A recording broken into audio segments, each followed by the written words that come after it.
Well, howdy, partner. Welcome to Roll On the Adventure. And that's all of the cowboy voice you're going to get for this episode. We are going to go and play our new fabulous RPG, The Frontiers of Time. Hard-bitten paradox wranglers on the frontiers of time, breaking reality to save reality. Cue the intro. Yeah. Roll on the adventure. Roll on the adventure. Roll on the adventure. Roll on the adventure. Roll on the adventure. That actually worked. That was all right. Please expect the episode itself to go roughly as well as that intro did. A masterpiece that won your time. Mm-hmm. Unless bandits steal it. But, that works. Yeah. So shall we go over a little bit of a summary about what the hecky this game even is? Yes. Yep.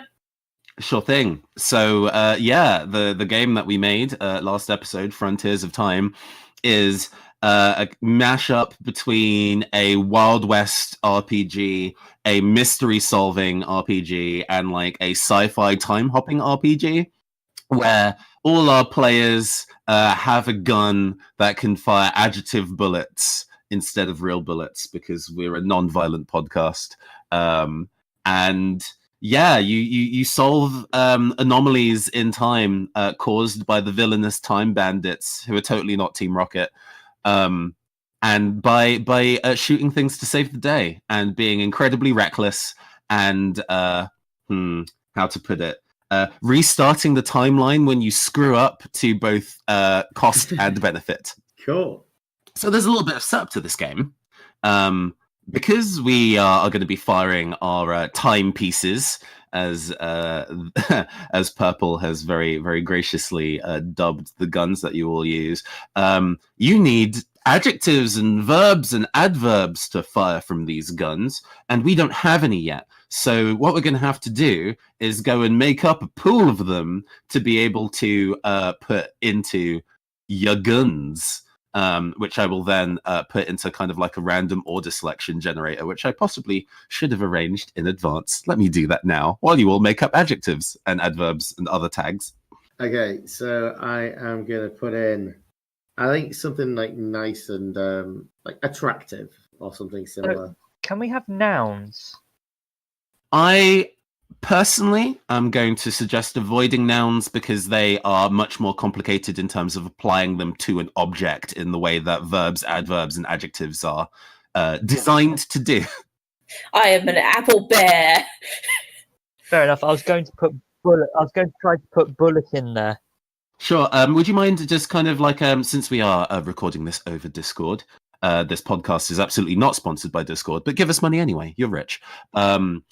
If you could go and type those into chat so I can copy paste them nice and easy. Sure. My second one, I think I'm going to go for is fragile. Okay, so I'm putting in bullets. I feel like the gun should have at least one bullet in it. Yeah, I'm going for terrible for 3. What are people thinking? So I'm going to put in adventurous. Mm-hmm. I'm trying to think of one that's like not just a synonym of the stuff you guys are doing. I guess I'm gonna go for what I am right now, which is tired. I'm gonna go for gamble or gambler. Oh, so daring. Gamble. Sure. That's gonna be interesting to put in. That is indeed a verb. Morose. I was going to say lucky. How dare you? Well, it comes off the gamble, doesn't it? Mm-hmm. Disenchanted. I mean, we haven't thought of the obvious one, which is huge. I mean, yeah. I have endless as a one that I've added in, but yes, we'll work this in real quick. Give me a second to kind of. We are totally going to Dynamax the time bandit. Oh my gosh, yes. Adventurous, I need 2 more. Morose, disenchanted, smelly. I'm just going to put dead in here. Yeah. I referenced that in the rules of the game that you could just apply dead to a tag, and technically that works. I mean, it is like how bullets work. Mm-hmm. Like normal guns, just apply the dead tag. Interestingly, when you if you applied bullet as a tag to something, that probably wouldn't shoot them.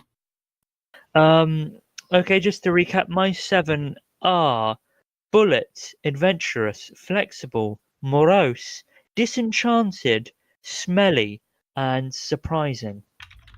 I am most of the way to being done. Kind of started off at silly, went into pretentious, and went back to silly.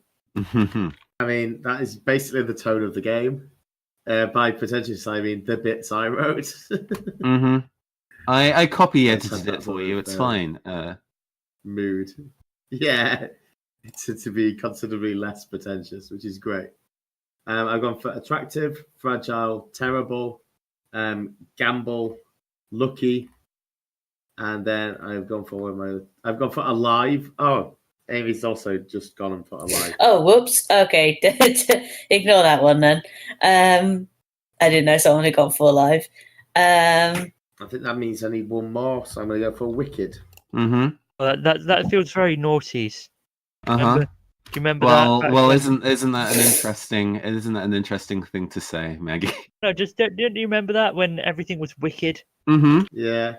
Oh no, I very strongly do. Oh god, is this game set in the noughties? No.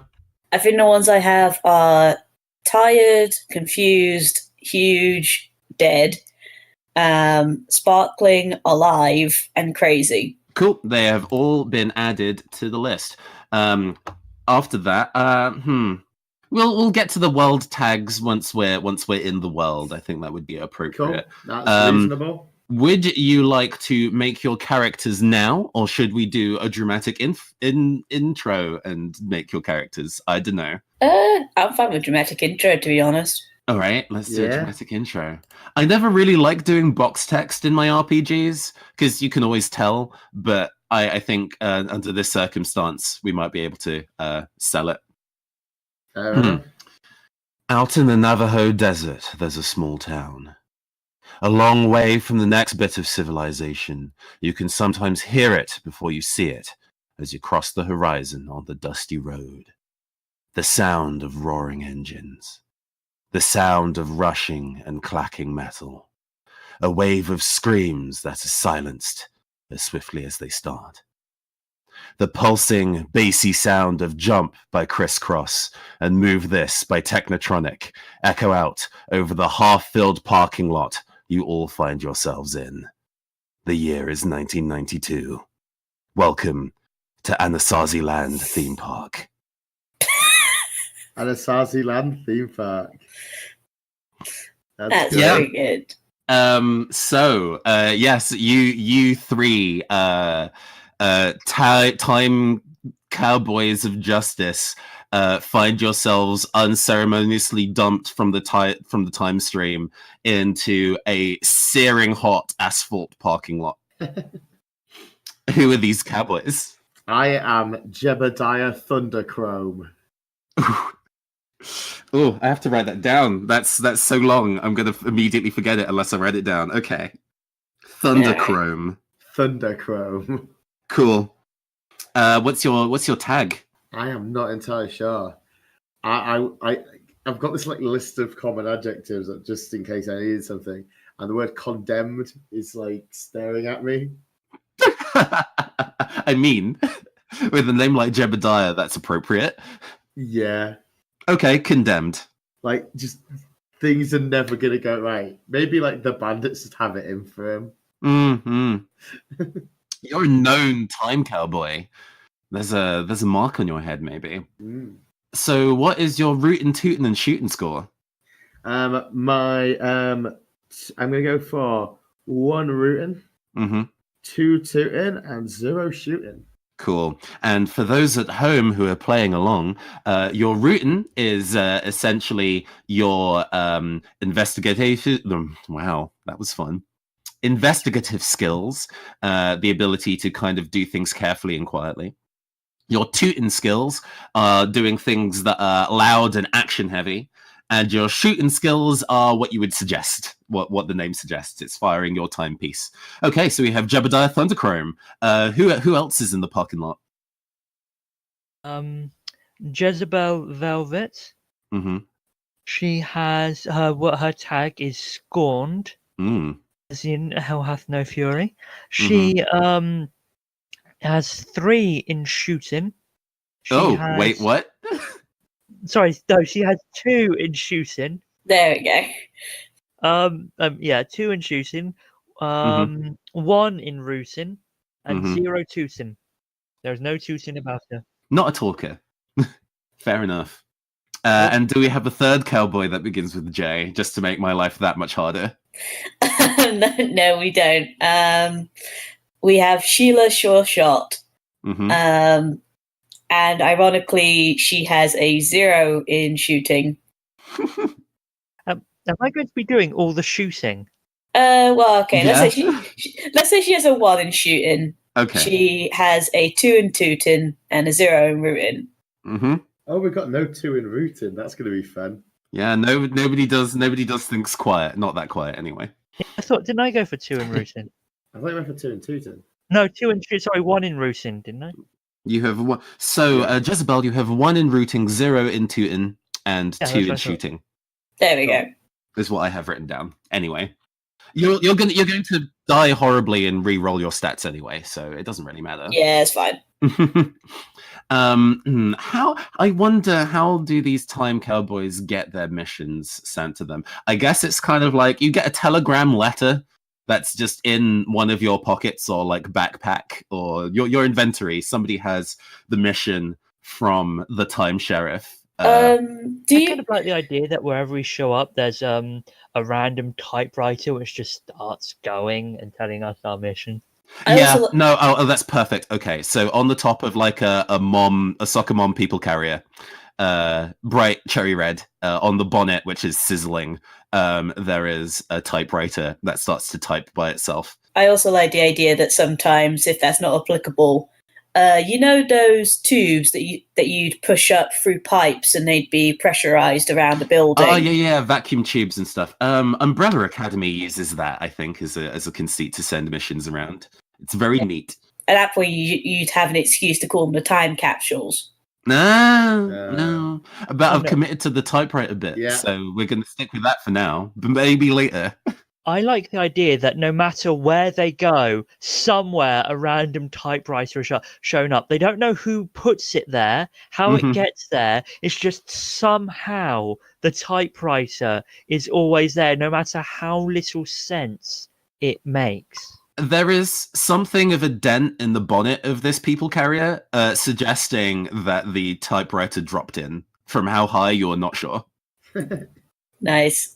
Okay, so we're just on the asphalt, basically.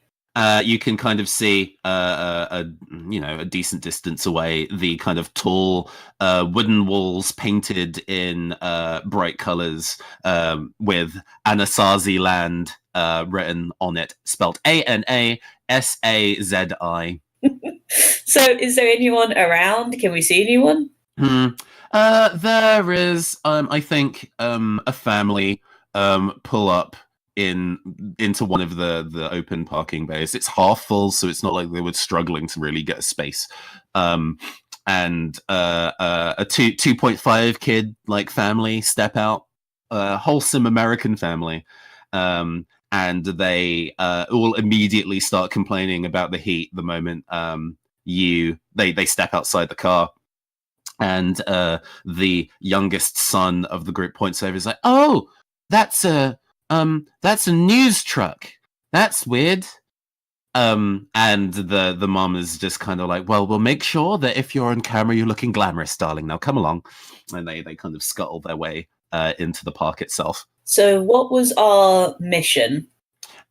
You go over to the typewriter that is finished typing out its missive, and it I haven't got the box text for this, but to kind of summarize, you've been informed that there is a major event that will happen in the theme park at noon today that'll be noticed by the common people all over the US. And in some of the less fortunate timelines, apparently it was a grisly tragedy. So you've been tasked with avoiding said grisly tragedy. Okay. What time is it now? I'm going to squint at the sky and sort of like look up on the sun. That I don't know. That feels like a route in roll. You use your cowboy instincts to discern the time without a watch, like a badass. Yeah. And it's only I guess let's call it a 2 glitch die thing. So you still roll a die. Yeah, so I reduced that to 1 because of my rooting scar. And I got a 1, so I'm in the clear. Cool. Oh, yes, we don't have a dice bot in this channel. I have to go on faith that y'all ain't cheating, but that's perfectly fine. You rolled a 1. Yeah, I did. Yeah, that's a glitch. Wait, I thought it was 5s and 6s. Yeah. Oh, has that been moved back around to 5s and 6s again? I can't remember. Well, I'm going to double check the rules. No, it's 1 or 2. It is 1 or 2. Yeah, 1 or 2s. It's like the idea of snake eyes. So yeah, a glitch just so immediately went wrong. The other way. You kind of low key blind yourself. You really shouldn't look at the sun, kids. It's not good for you. Okay. Do we have like actual like watches or something? I would say that anything that you would sensibly have as a time cowboy, you just kind of have on you. But if you want to pull out something weird, that's probably a roll. Right. You could just look for a clock. Yeah, Sheila, you look at your wristwatch and it's like 9. It's 9 a.m. Yeah, while Jebediah's like staring at the sun, I just sigh, shrug, and look at my wristwatch. And it's like, it's 9 a.m. So we've got 3 hours to figure out what's going on. Time for breakfast. I mean, I guess. So I take a slug of whiskey from my hip flask and light up a cigarette. That's not breakfast.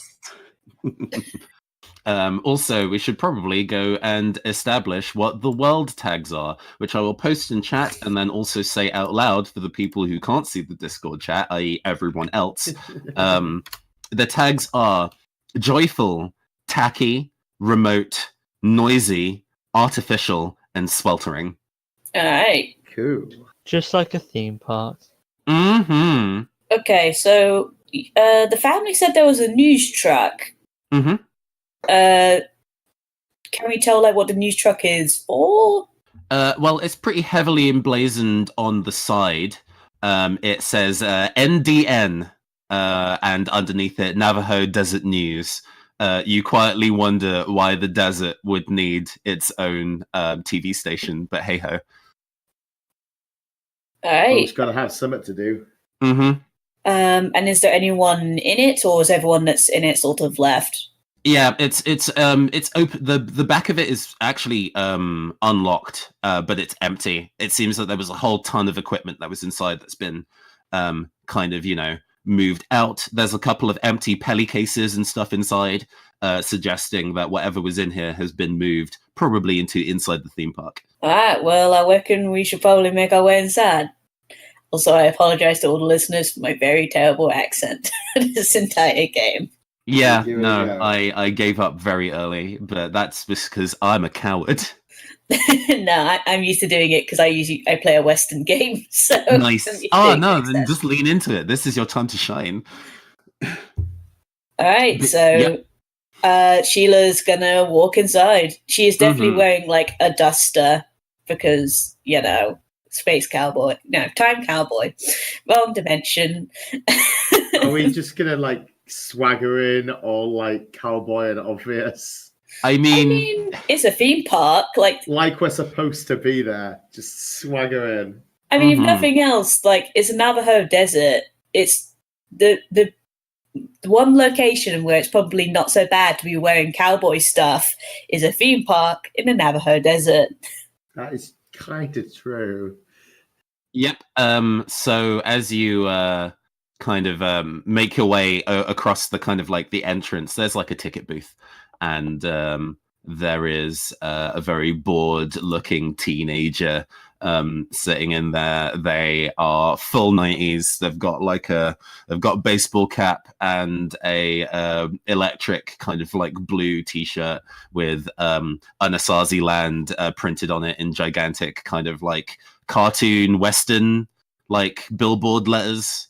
It seems that the general theming of this theme park is a kind of on the nose Wild Western theme. Well, that makes it easier.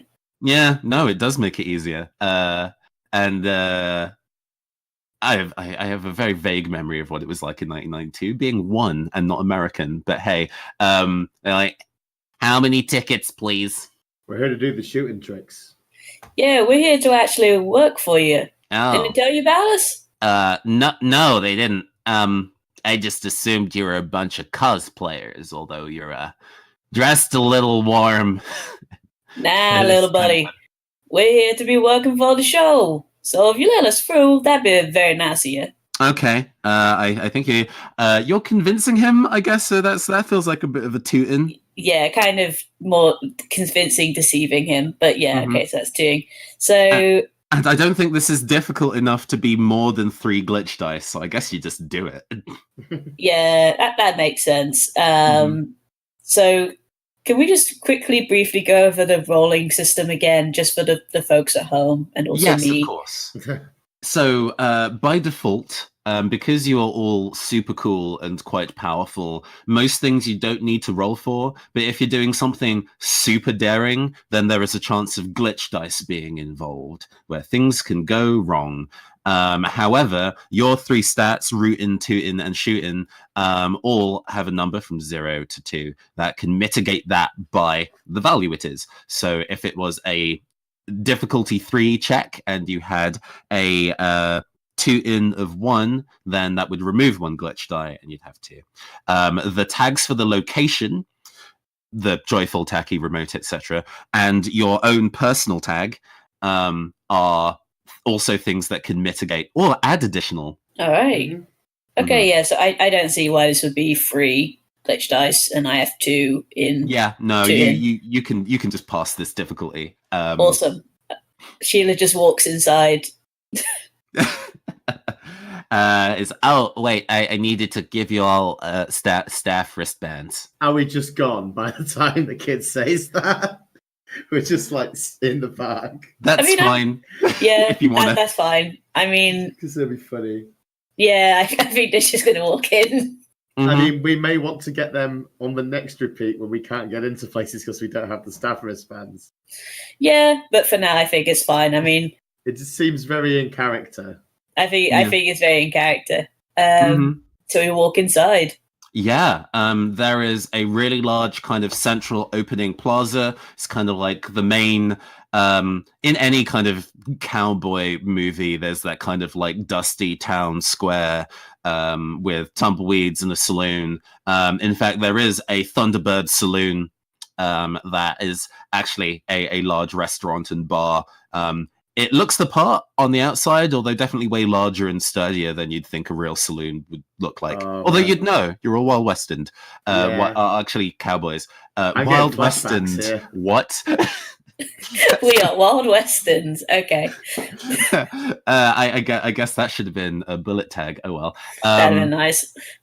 On the other side of the plaza, so kind of facing the Thunderbird Saloon, is part of the Deadshot coaster. It's a wooden tracked coaster with some serious hairpin bank turns and a loop-de-loop, and part of it goes straight past this little kind of square, so every so often you hear the Wah! Of people riding it. Also in the middle of this plaza is a gigantic stage. It's like circular, 10 feet off the ground with a spiral staircase around the outside. It's huge and very out of place. Yeah. All right. So I'm, because like the last time I was in this sort of situation, I'm keeping an eye out for snipers on the roof. Mm-hmm.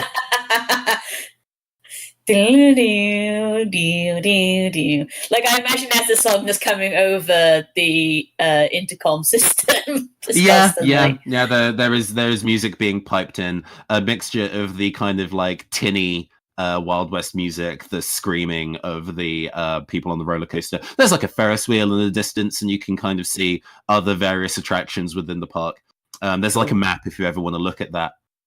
Okay. But yeah, it's definitely noisy. There is some serious hustle and bustle going on. My first inclination is that if there's going to be an incident that the common people will notice, and in some cases it's going to be quite grisly, I think something's going to go wrong with the roller coaster.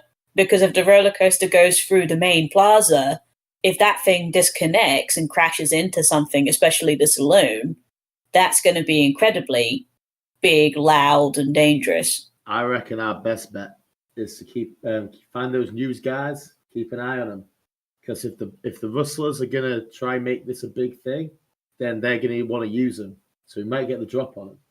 Yeah, that makes sense. One thing though, by the time the news people generally get to something, it's already happening. So that might be us deliberately looking out for the horse after it's bolted. Does that make sense? I don't think so. I think the rustlers are going to try use the news crew. I was about to say they might be here for some other reason, and they just happen to be in the middle of it. Yeah. In that case, like, can we see any sign of this news crew around in the area? There is indeed an NDN broadcast tent. Like on the other side of like, so the between the tent and you is this gigantic obnoxious stage. But there is like a big plastic marquee shelter being set up to have some kind of reprieve from the sweltering heat. And there are people bustling away back there. And actually, this is a good time for this.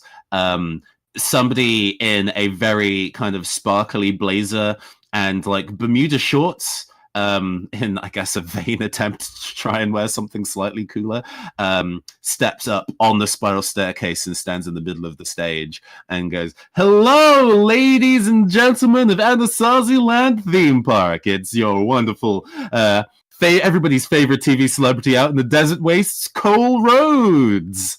And a smattering of random kind of like guests and the NDN crew all like applaud politely. We are here to announce the finals of the Arizona's Top Swing Dances 92. 4 wonderful teams will be taking the stage here today and showing their stuff, with our panel of judges going and seeing who is the top contestants. And there is a cameraman on the stage. There's a cameraman on the ground, and the cameraman on the ground kind of shuffles round to a little table with 3 very kind of severe-looking people. They're all... One of them is in kind of like a linen blazer and is very kind of Miami Vice-y. Another one, an older lady, is dressed entirely in black with small dark shades and a large dark parasol. And the third looks incredibly nervous in a very bold bow tie and a tweed jacket, bless his poor heart. Oh, we don't have bullets. Oh, yes, we can do this now. I think as we kind of get into the deal. So like, I'm going to go and randomize the list. Yeah. I can just imagine this as like, we sort of check our timepieces because we've got like, as we take. Yeah, it's like, now's the time to be shooting people. I know, it's like just like, that thing where the camera spins around the group, and we're all sort of back to back, like looking at things in the environment, and like occasionally we'll look down and just like check stuff, check all our kit. Okay, so I've randomized the list. Who wants to get their bullets first? I will. Sure. Your bullets, and obviously applied in an order of your choosing, is crazy, lucky, adventurous, wicked, pointless, and smelly, which I will post in the chat. Yep, you got that tag. That's great. And we are doing the ordered thing, aren't we? You can paste them in whatever order you want, but these are the bullets that you pull from the hat, as it were. Yeah, this is, I think it's choose. But yeah. No, it's first in, first out. Assuming in real life you pulled like adjectives from the hat. and then applied them to your gun. This just happens to be the 6 that you pulled. You can put them in your gun in any order. Right. Makes sense. I am gonna put Smelly nice and high up at first. Oh my Cool. god. I think I can think of a lot of good ways to use that, and it also gets out of the way so we can have some quite fun ones later. Who wants to go next? I'll go next. Yep, I have tired, alive, acidic, disenchanted, sparkling, and hyperactive. So that's going to be an interesting combination. Cool. And last but absolutely not least, we have the last set of tags that are tiny, huge, gamble, terrible, flexible, and confused. Oh, yeah, there you go, 6. Yeah. So those are your timepieces. I am happy to not be across the order of them that you put in the gun. I don't need to know that. That's more than I need to track while trying to keep this mystery prepared. So please write down in your copybooks the order of the various bullets that you have loaded, and let me know when you want to fire one. Cool. Right. Do we have a plan? The plan is to probably find out what's going wrong first. Do we? I mean, this would have made news, right? Do we have any news? Did they give us any news items from the timelines where things went wrong? So at least we know where to start looking. No. I want you to explore and screw up and then learn what went wrong that way. I will also say that as an in-world explanation that if they give us just the answer to the riddle, it causes the thing to inevitably happen. So it's like, it's just a paradox, so we just can't do it. That makes sense. Right. So there is a news crew here looking on basically the swing competition thing. Mm-hmm. That's why they're here. Okay. And there's on the obnoxiously big stage in the very center of this plaza. Yep. Who is the announcer guy? What was his name? His name was Cole Rhodes. Cole Rhodes. In a glittering blazer, and in an attempt to try and not immediately melt with glittering trousers, he's wearing Bermuda shorts. All right. Well, unless you guys have any better ideas, I'm going to go talk to the man in charge, and she's going to stride over to Rhodes. Like you're just going to get up on stage. Dang. Yeah, I mean, she's brave, so... Yeah, I mean, absolutely. So Cole finishes the kind of like introductory set. It's like the competition will be taking place today at 11:30. Everybody don't miss it, and we'll see you all at the finals. And there is a as sprays of water jet up from the floor of the stage and kind of like form a mist in the air, which catches the sun and forms a very pretty rainbow. Amy, what's your tooting? My tooting is 2. You know, right? I've also got tooting 2, right? I mean, if you want to come up, like, I'm not stopping you. No, I'm just a thought, because you'll probably know vaguely what we're good at. You know, dancing almost certainly comes off tooting, right? Yes. And 2 is a really good score. I 100% love this idea. That's very interesting. Ooh. Jeb's gonna hate this if you do take this plan, but we'll probably begrudgingly go along with it. I mean, that's fine, because the plan isn't starting, this thing isn't starting till 11:30, so we don't have to immediately sign up to it. I think for now, just like information gathering is... I imagine also the way time works in this game is time doesn't progress unless you take an action that takes time to do, as opposed to like just manually. I mean, we've probably had about 10 minutes of wandering. Yeah, I mean, we probably like even just like say 0 time or something, just so the DM doesn't have to manually ascribe time, and just say like, if you want to do something, this will take X amount of minutes. Yeah, it's pretty loose. Even though I gave a time of day, start time will just pass as you do bits and pieces. That's fine. Yeah. Okay. So yes, after the kind of like I guess aquatechnics go off on the stage, and Cole pulls out a handkerchief and mops his brow, and then I guess you come up the stage. Hello! Hey. We are still technically filming, young lady. Oh, hi there. And she waves at the camera. That's Cole's beautiful. smile does not break, but his eyes aren't smiling. she does not care. So, I was wondering if you'd be the runner of this fine establishment. And she like gestures like the entire around her, basically. Well, absolutely not, darling. I'm just here with NDN News. Well, that's I'm just here with NDN. Yeah, we're on site today at the Anasazi Land theme park to go and host the finale for the swing dancing competition. I do have one question. Why are you hosting a swing dance competition in the middle of a theme park? Well, you can take that complaint up with my sponsors. Okay. I can understand that.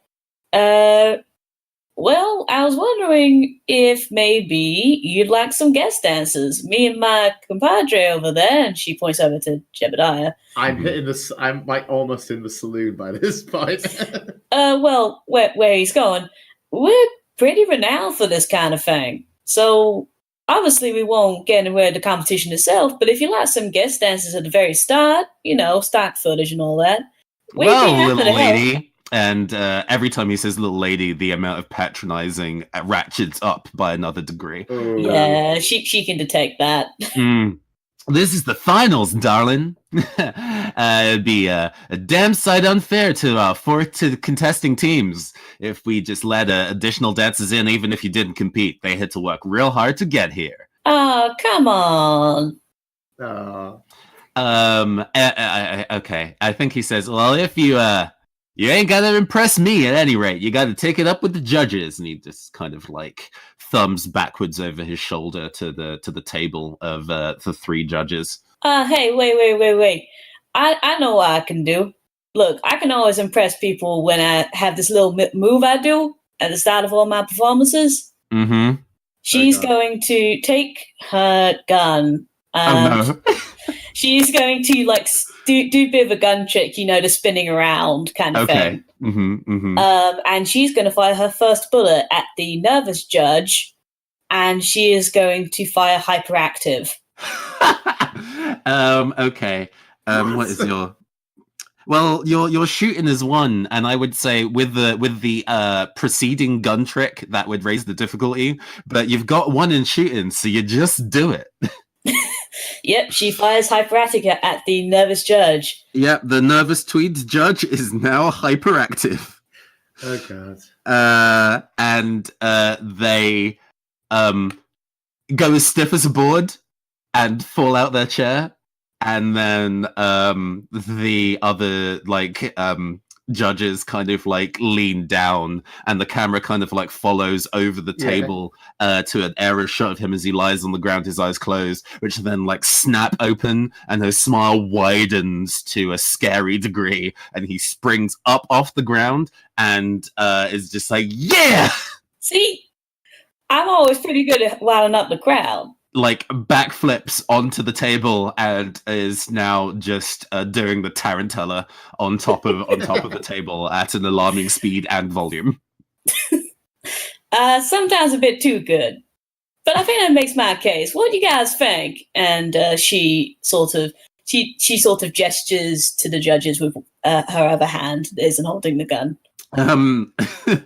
I think the goth judge is like, The Miami Vice judge looks at the gun in your hand and starts sweating, and it's not because of the temperature. Oh, hey, don't worry about it. It doesn't really even fire anything. Look, and she kind of pulls the trigger, but doesn't pull it, so it doesn't hit her. And she like points at her hand essentially, and then like spins it around, puts it back. Look.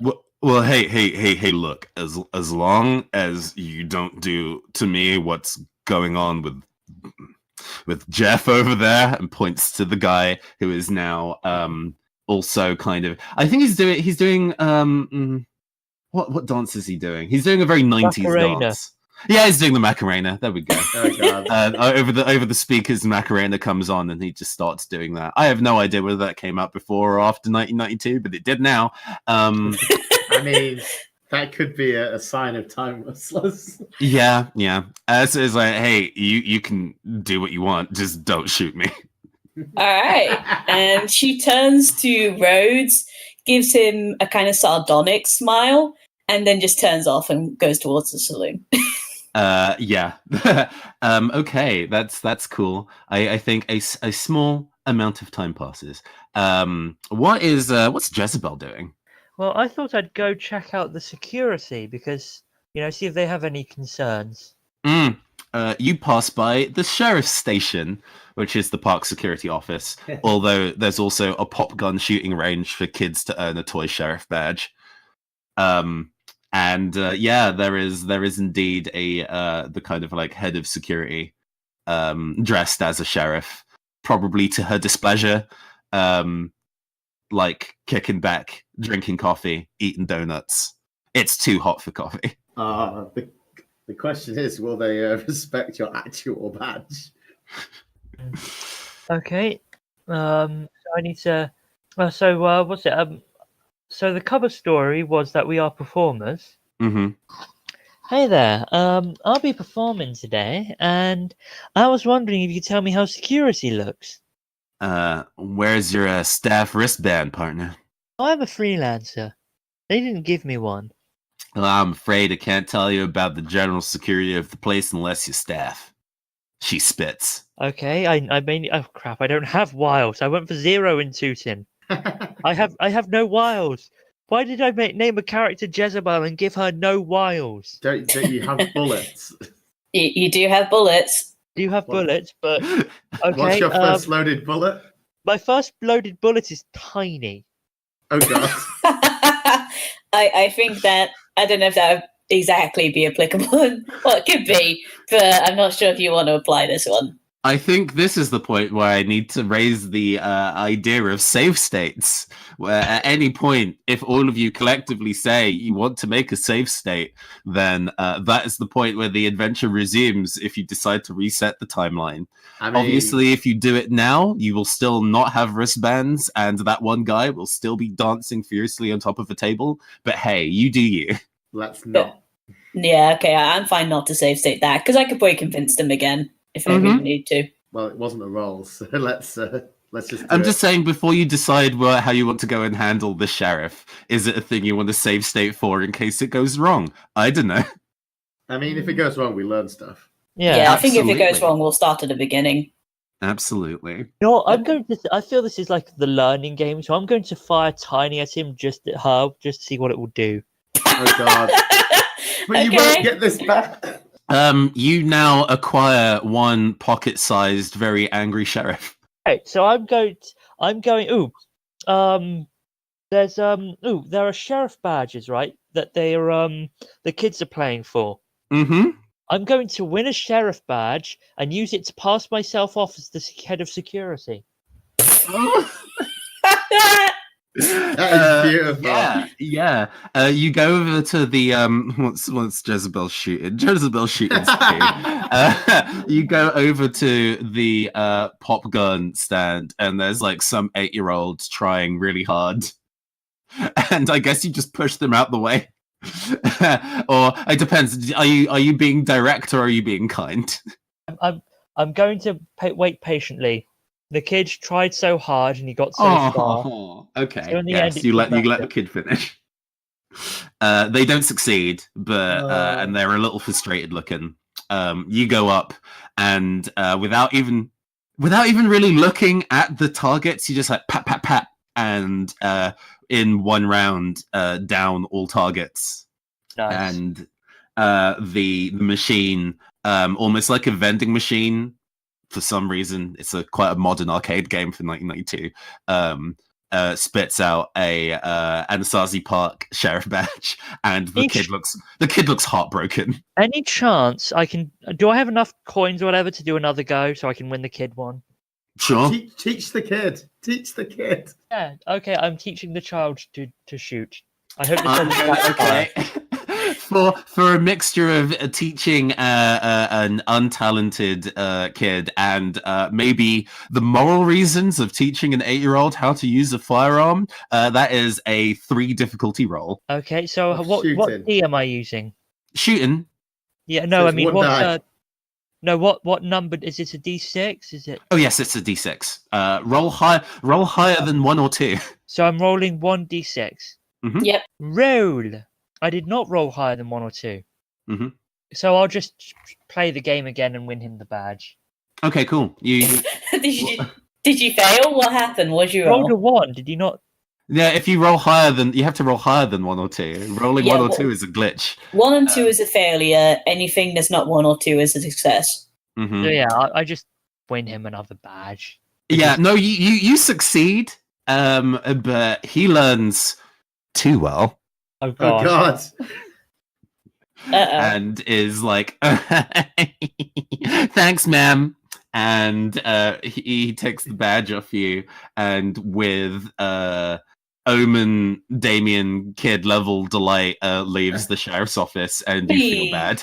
We definitely should save state this. I do not agree to that. Oh no. Well, Okay.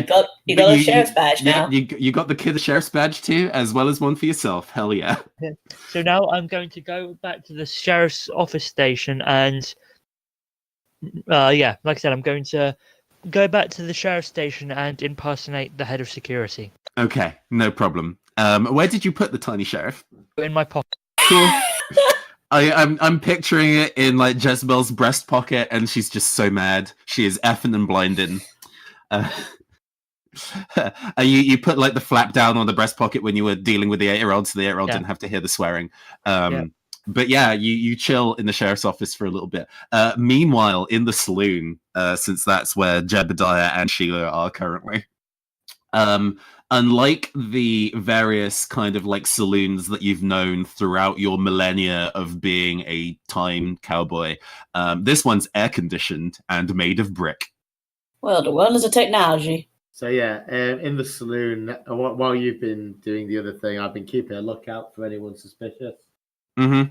anyone that might be like causing trouble. Yeah, there's like a large table of people all dressed in reasonably glamorous outfits. Most of the women at the table are in kind of like 50s style A-line dresses. And there seems to be a little bit of an argument going on. Yeah, I am going to assume dancers.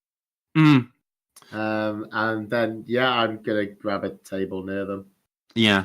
You kind of sit nearby, and it is Having been like with my big weird cup Mhm. full of like what is annoyingly not whiskey, but it's like, maybe the cups look like whiskey bottles.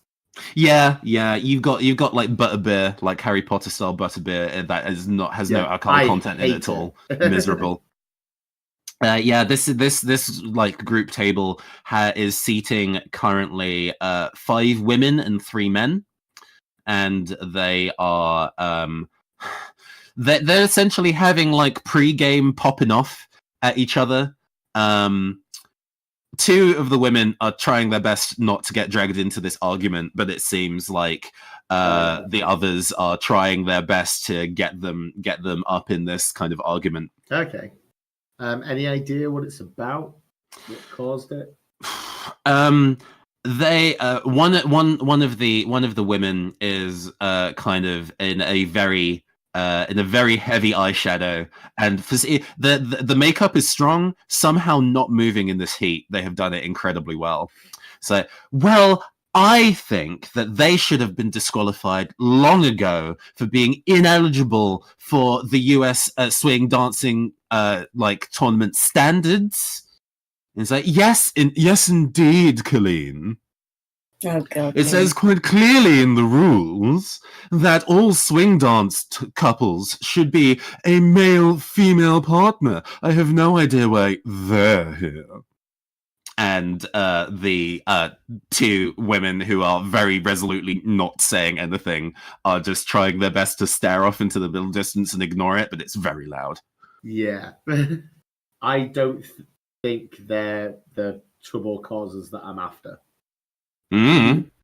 I'm guessing it does around this point, for dramatic effect, Sheila walks in, so she has a Sure. context of what's going on. I mean, out of character, I've got some ideas. Okay, she walks in and sees Jebediah, and she is going to sort of come up to you. Got any ideas? Got a couple. All right, well, probably some of them are bad. Most of them are probably bad, knowing you. But I'm fine to go along with it. This timeline's probably doomed anyway. No luck with roads. Well, no, actually, a lot of luck with roads. Congratulations, you're my dance partner. Like the sort of plastic bottle just cracks. And just like the bourbon starts leaking out. What? Come Hey again? now, Jeb, you'll be fine. You'll be fine, partner. Don't worry. Just let me do it because I have some context in dancing. Kinda. Not really, but, I can pretend. Meanwhile, what are we going to be doing about, well, this situation? Points to the arguing people. Nothing. Nothing? I'm gonna sort of like I'm gonna sort of, sorry. I did a gesture and then realized you couldn't hear that. So I'm gonna gesture like to you to come closer, and I'm like, though if we make it worse, they might not even get on stage. And my intuition says that something's gonna happen with the coaster and them. Oh, maybe, but if they're not on the stage, maybe they don't get crashed into and, well, splattered. Exactly. All right? Heck yeah. What do you want to do about it? So what's your idea, partner? Well, so I'm just gonna. I'm sitting with my back to them, but this isn't gonna be like the worst shot, and it doesn't really matter if I miss a little bit. And the really snooty one, the woman. Oh, no. I just realized your first bullet's smelly. Oh my god. Okay.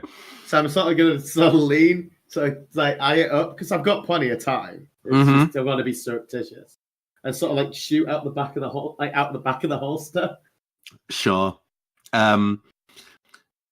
Interestingly, I would say that trying to be sneaky about it would add a level of challenge, but also we are currently under the tag of noisy, and so nobody's paying attention to you. Yeah, that's good. Where do you shoot Colleen? Hey, Where do you shoot Colleen? I'm not going for like out for anything. I'm going for actually Colleen. Oh, I know you hit her, but like just for the fiction, is it a headshot in an arm? I think it's got to be the headshot. Yes, okay. She stands up with her steiner of butterbeer and goes, "To our victory, Carl!" And there is a pew as the shot rings out, and you catch her square between the eyes. Just the word "smelly" just rockets across the screen. Because you shoot the actual word. That's just how this works. Oh, is it like does it just come up on like the big impact font type Mm-hmm. on the screen? No.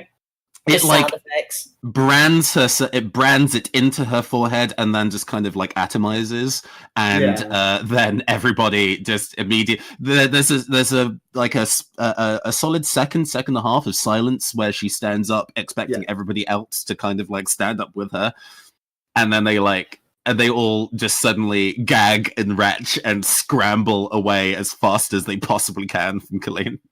Amy, are we like halfway out the door by this point? We just like get up and casually walk out. I mean, I imagine Jeb's doing that. Sheila's she's staying on the very edges because I imagine that's where we were anyway. Mm-hmm. So besides this group that were arguing, like, are there not many people in here? I mean, there are numbers of unimportant people in the saloon. Okay. Some of them did actually order alcohol, but yeah, a lot of them has started to pile out of the building. I think Jeb probably just ordered the largest drink, assuming it would be booze, and was horribly disappointed. She's going to like cover her nose essentially, and she's going to walk by and grab a couple of the leftover alcohol bits, pour them into one of the fake whiskey bottles, and then take it out. Uh-huh. You're all such trash. It's great. Okay. So, I mean, she was being pretty trash. So Oh no! It's not what you did to Colleen. That's great. That's good praxis. But the like, I'm just going to take everybody else's like leftover alcohol, and just drink it myself. That's kind of scummy. Yeah, I mean, she's got it. She's got like a container of it, so she could drink it. But I think she's going to maintain it in case she needs it. Fair. This would also drive me to drink. Okay. As you all step outside, there is a bit of commotion going further along. You hear a kind of like loud creaking, and you see a Ferris wheel that's a little further off in the distance grind to a halt and smoke start rising out of it. Well, that's a bad sign. I'm kind of looking at it. Is the Ferris wheel lined up with the stage by any chance? No, it's perpendicular. No. You can see from where you're standing, you can see the full splay of the side of the Ferris wheel. It's not like it could roll through the plaza and crush people. Just checking. Just checking. Disasters are everywhere. So really good use of tiny, but that might be a good thing to do later. I have a thought. What? I reckon that might be a distraction. If the Russells are going to mess with something in the engineering, they'll want all the engineers out the way. That would make an awful lot of sense. So, well, I think we should try and find where they've come from, see if we can catch them in the act. We might as well go to the Ferris wheel and check out what's going wrong anyway. Do I have access to the security cameras? Yeah, this is the 90s. Security cameras are a thing. You kind of like kick a side panel in the security office, like you know how the security office works for some reason, and it spins round to a bunch of monitor screens. They have to put it away to maintain the illusion for the kids. Are you like a normal sheriff in like your everyday life? Like, we've been doing this Jezebel for will never years. tell. Yeah, you have been at this for years. But yeah, there is security camera footage. What do you want to look at? Well, do I see anyone who looks like they're sneaking? Anyone who's clearly trying to avoid drawing attention to themselves? And if so, where are they? Okay, that feels like a 2 difficulty routine challenge. Luckily, I have a routine of 1. Mm-hmm. So that takes it down to 1 die, doesn't it? Yes, indeed. Go roll it. Get higher than 1 or 2. Fuck. Oh, you are just unlucky today, aren't you?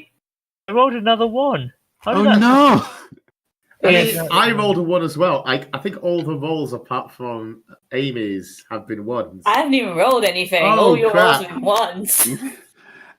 Okay. Well, you're rolling physical dice, so you can't even say that I'm cheating. You played yourself. Yeah. Congratulations. Okay. So I think with a glitch there, there are a lot of screens. Apparently, the security system for this park is actually quite elaborate. You don't necessarily see anything sneaky going on with regards to anybody who looks like a time bandit or anything like that. You do get a shot of the NDN marquee near the stage, and there are a couple of techs who are having an argument. You also see the Fandango Ferris wheel. There was a really long crowd. There was like a large queue of people waiting to get on the Ferris wheel. For some reason, it's so hot today, God. But a lot of them have all started milling away to other attractions. Some of them are going to like the bazaar. Some of them are going to the Ancestors Maze.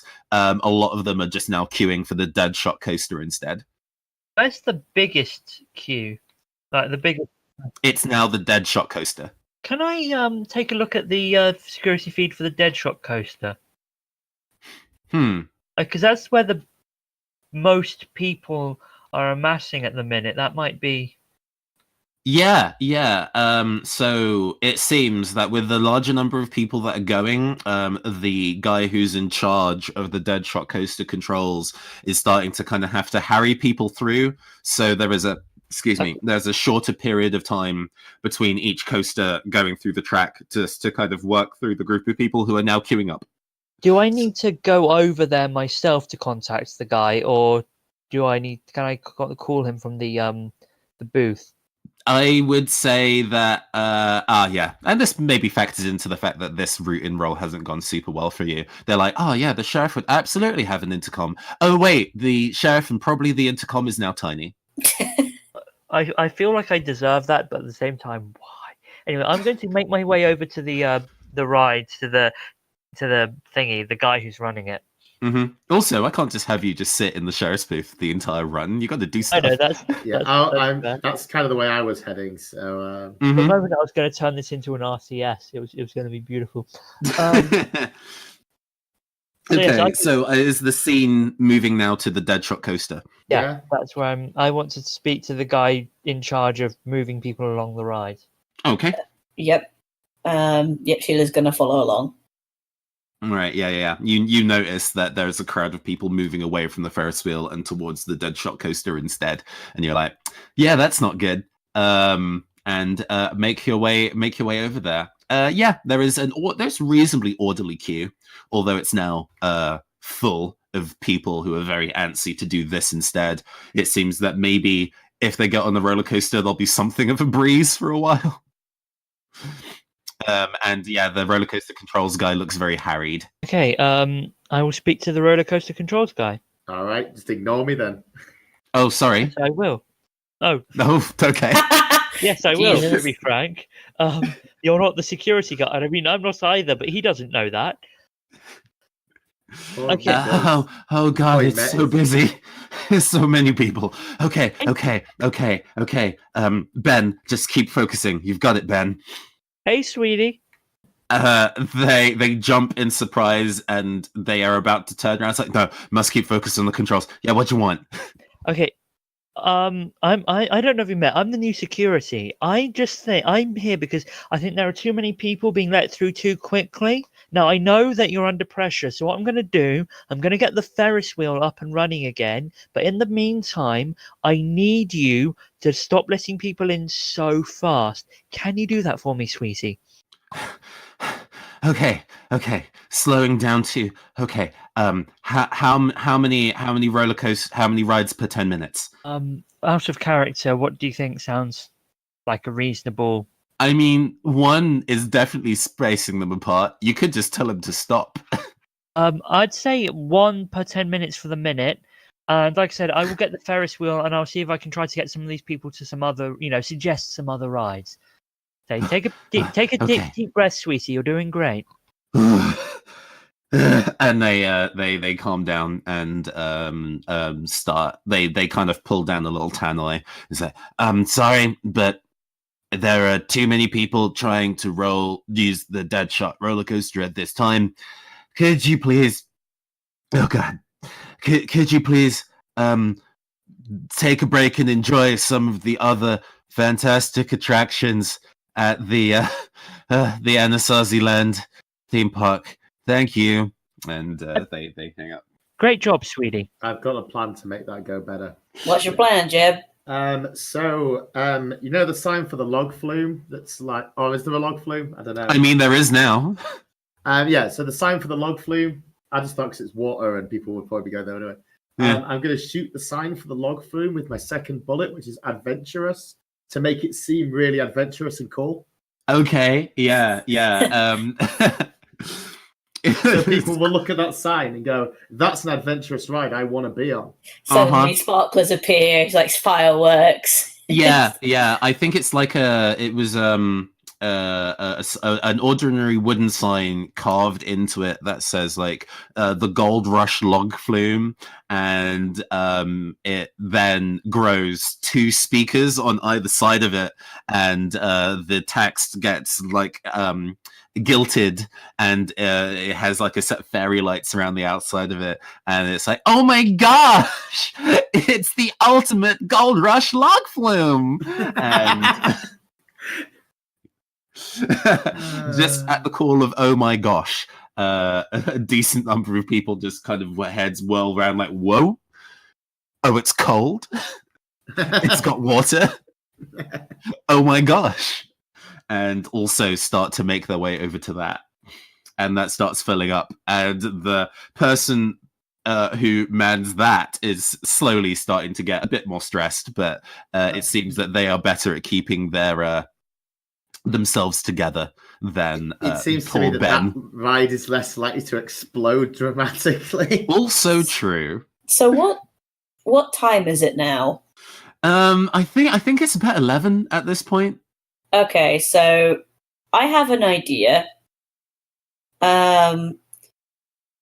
We think something's going to go wrong with the dead shot coaster, which currently we have kind of slowed down, so that's less likely to be an issue, but it's still probably going to be an issue. Because if there's a mechanical fault, all it takes is one ride for it to be a problem. If Jezebel would be amenable to it, I would honestly say she should probably go on one of the rides, on the ride that's going to go off at noon. Because Sure. if anyone's going to be able to stop the thing that happens, it's probably going to be the person on the coaster. That's fair. Because like Jeb and me are going to be distracted with the competition. So if nothing else, we can like help you from the ground because it does come through the area. So Cool. that's my idea. But if anyone else wants to do anything before that happens, because you still got like 30 minutes technically in game time. Yeah. I did promise Ben that I'd talk to the engineers about getting the Ferris wheel up and running again. So I should probably check in with them. Yeah, let's handle that scene real quick before we get to the dance competition. Okay. So yeah, you make your way. Also, I want to kind of put things into a possible loopable state soon. So we're going to be a little bit expedient, but bear with me. Yeah. So Jezebel, you kind of like there's a scene transition as you make your way over to the Fandango Ferris wheel, painted in red and gold with 12 large carriages. You get an excellent view of the entirely featureless surrounding desert. Except not right now because it's broken. Hi, y'all. I've just been speaking to Ben from what's the name of the roller coaster? The Deadshot roller coaster. The Deadshot roller coaster. Now, we need to get people spaced out trying lots of different rides. Can you tell me when you might have this roller coaster this Ferris wheel up and running again? Well, it's a bit of a difficult job, I gotta say. It seems that it's just kind of rusted up in this heat. It rained not but 2 days ago, and this intense heat has just kind of rusted it to pieces. So it's just kind of ground to a halt. Okay, I think we should cut off all power to the Ferris wheel and just sort of leave it for the minute. No one on the Ferris wheel. All right. If you got a solution to find some way to loosen it up again, that would probably be pretty good. But for now, we'll just keep it shut down. All right. So that's happened. Yes, and then we cut back to the kind of like the finale stage and the little broadcast tent next to it. Jebediah and Sheila, you were there. Colleen and Carl are not there. And one of the members of the tech team, Brett Rowland, is like, I'm afraid that there has been a withdrawal from the finals. I'm afraid Colleen and Carl are no longer going to be entering the competition. And 2 of the 3 remaining teams are like, yes! And the 2 women who are entering together kind of look at each other with an expression of like, yeah, they deserved it. Yeah, but we need to. The format of this isn't going to work unless we have 4 contestants. So what are we going to do? I think that's Sheila's. Well, hey there. And she raises her hand. We're already in this competition as sort of guest dancers, so maybe if you'd be willing, we'd be happy to take that place. Brett looks nervously at Cole Rhodes and the 3 judges. Cole just kind of shrugs. Miami Vice judge is like looks at Sheila again and looks at her like holster and nods. That's fine. goth lady judge just kind of stares out over the endless wastes, and Nervous Tweed is breakdancing. So just as a question, like when we shoot these bullets, are their effects effectively permanent? They are now. Oh no! I was going that way. Yeah, it just happens until there's a really big reason to change their state again. I think Nervous Tweed is starting to look incredibly dehydrated. Okay, I feel kind of bad for him, so I'm gonna shoot him with tired. Oh, that's the next thing in your bullet list. Okay, cool. Oh, Yeah. God. I do just have tired. I am going to shoot him with that. So he's not just he's in a rapid head spin, and it just starts to slow and slow and slow until he's just stopped entirely upside down, and then he flops over entirely asleep. Hey, while we're actually before we sort of, I guess, on the ride, Mhm. I'm going to take the sheriff to one side. Now, if I give her, because she's tiny, if Yep. I shoot her with huge, will it average out? I guess Oh. I mean, you can Okay, I'm going probably to like shoot say. the idea of trying to shoot a tiny hopping around target is maybe difficult, but I'm going yes, to shoot her with huge to try to average her size back to what it should be. cool. I mean, you have a shot of 2, so I can't really contest that. Yeah. You go and while she's like hopping mad, you go and shoot her with huge, and she returns to slightly taller than her normal self. She's about 6'3" now. Okay, now I know you're mad, but before you say or do anything, I do have 4 more bullets left, and I'm trying to avert a disaster. Any chance you'd be willing to let this go? You have a tootin' of 0. Roll 2 glitch dice. Oh no! I feel this is a terrible idea. Oh, this is going to be good. Ooh, when she makes it. 5. Oh, And 2d6. Oh, 2 and a 3. Ooh, glitch. you do get one glitch. I have 1 success. Yeah. So things don't go horribly wrong, but pretty right. yeah, she rolls up her sleeves, and it looks like she is interested in some fisticuffs. Okay, I will have to. Luckily, I've got terrible in my gun.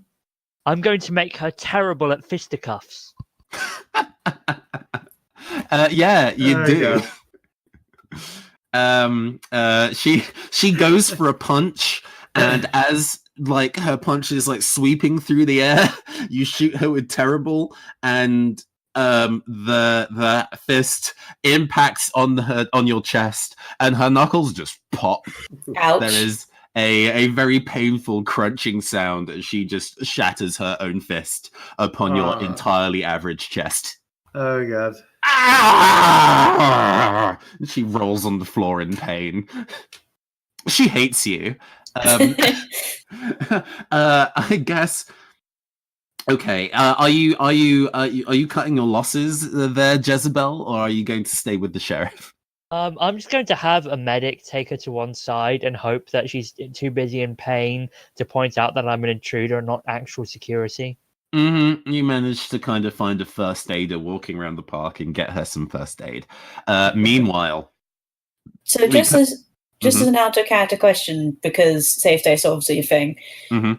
It seems like, do we want to say? Can we safe state particular actions, or are we safe stating all the whole actions thing. we've taken? You're safe stating it's like safe stating a game. You're like, hey, this is the point where I am entirely happy with what has occurred, and if we want to loop, we want to loop from here.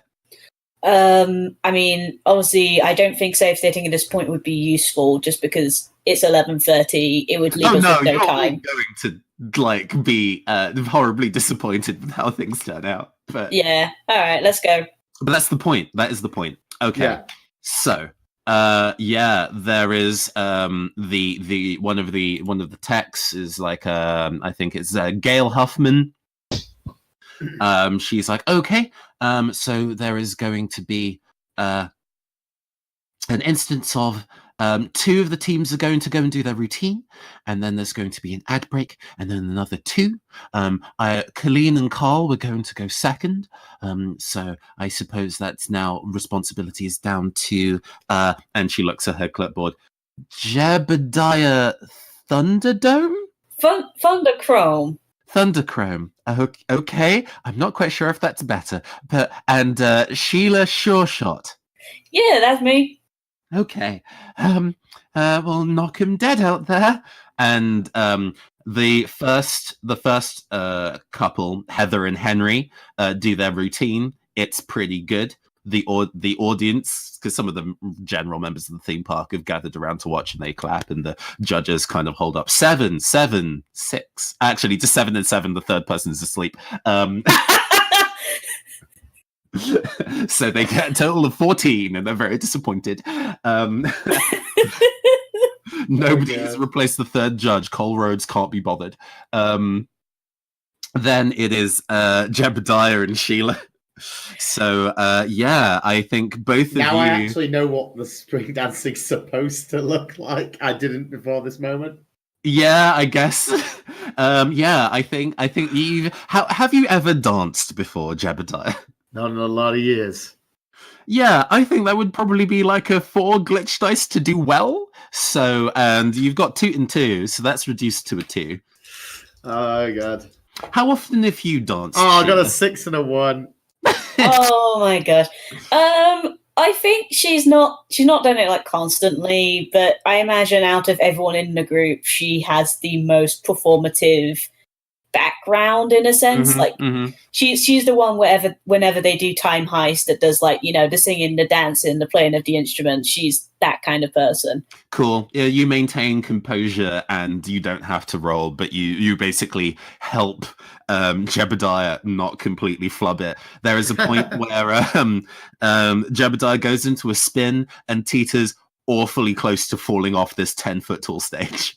She just like reaches across and basically trying to make it look like it was part of it, grabs his hand and sort of like spins him around and almost goes into a tango for a little bit before she spins him out, and she sort of continues doing her thing. Yeah. And you're like getting you've got to do all the smiles and stuff. Yeah, my eyes are just locked with yours. I'm just like, I hate you so much. She's like grinning at you and says, "I know, but you're doing that, aren't you?" And meanwhile, she is going to. I imagine the reason why she's moving so much across the stage and doing like almost these tango-like things is because she is trying to look from every angle to see if something's going to crash into the stage. Perfect. Great. Okay. Cool. So, as you kind of finish the last kind of pirouette for the routine, you see over by the NDN broadcast tent, there is a gigantic like pressure pump container for water, which is what the aquatechnics are. It's huge. It's definitely a large amount of water strapped to a pretty elaborate pump system. And you see a shady looking guy by the pump system. They have a cowboy hat, a domino mask, and a wicked smile as they kind of like look at you. They make eye contact and grin widely. You slammer son of a dog. And the aquatechnics go off. They go off so strongly that you are flung into the air. As you are all kind of launched away from the center of this plaza towards the roller coaster track. And as you land on the roller coaster track, one of the roller coasters speeding round a turn comes in at maximum speed. This crowd of the people on the roller coaster are wailing, and They got blackness. me. They had me on the They had me on the roller coaster, right? We specifically discussed that. Do I have time to make a bullet? I mean, at least one person is going to die horribly no matter what you do, but absolutely go fire a gun. Confused on the roller coaster to get it to move back.